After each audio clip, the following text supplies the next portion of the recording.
Hey guys, what's going on? Mike the Caveman Q here again for Paleo Problem Long Island, MikeTheCaveman.com. And today's question is, what is the future of cannabidiol?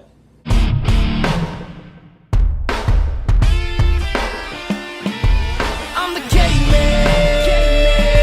And the answer is, it's up in the air.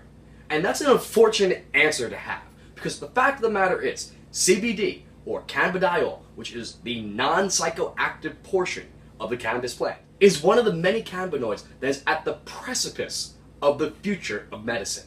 CBD has been linked to an incredible array of potential health benefits. It is anti-inflammatory, it's analgesic, it can help bring down pain, it has mood benefits, it helps to regulate the adrenergic and the serotonergic receptors, so it has roles in anxiety and depression and general mood disorder. Those will also help with the improvements of sleep. Continuing on the brain, it can stop seizures in their tracks in epilepsy.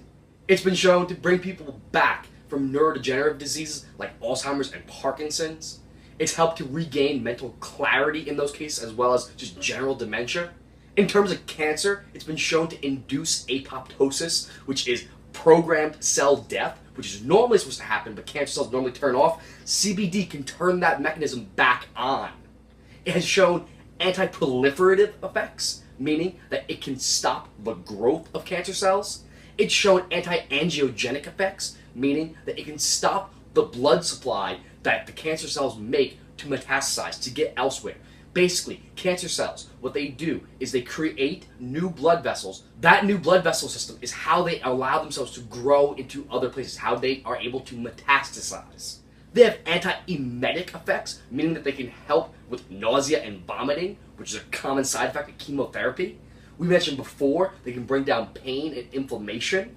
So, if you have someone in your life who is unfortunately suffering from either a mood or neurodegenerative disorder, has severe crippling pain, or unfortunately cancer, to not have access to CBD is a terrible thing.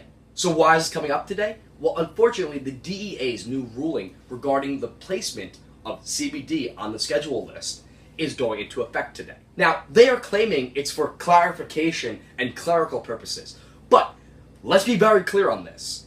There is no reason that CBD should be on Schedule 1. Schedule 1 carries a couple of factors. 1, that it's highly addictive.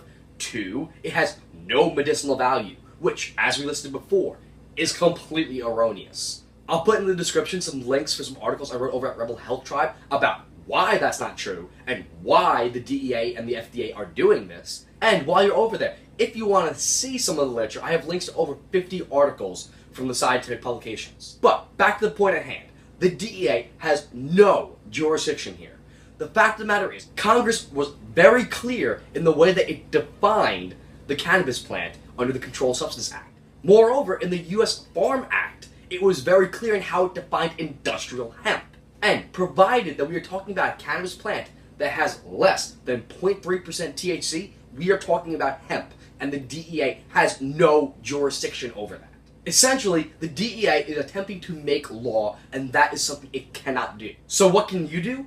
Make sure that your representatives on this local, state, and federal level, in all of the branches, know that this is not okay, that this is not alright with you. Make sure they know that CBD is incredibly important to you, that you think that it is part of the future of medicine, because it is.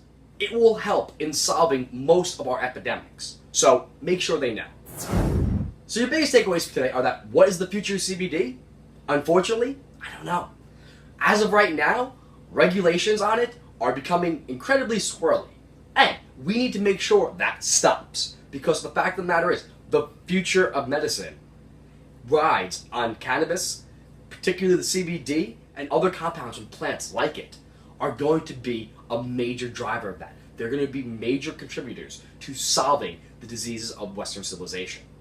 So, hopefully helped you out, guys. If you want some more information, make sure you check out those articles I wrote over at Rebel Health Tribe. If you want to see a humorous take we did on that whole issue, me and Joe over at Rebel Health, we did a video on that on the DEA's ruling. Take a look at those in the description. Just be aware, it is a parody, in case you don't know that. But Either way, you know what to do. Like and subscribe down below. Share it with your friends. Head over to Instagram and Twitter and follow me at Mike the Caveman. Over on Facebook at PL Problem Long Island. And of course, over at MikeTheCaveman.com. That being said, have a wonderful rest of your day. Go get some CBD. And I'll see you tomorrow. Real, whole, unprocessed, nutrient-dense foods are not a problem.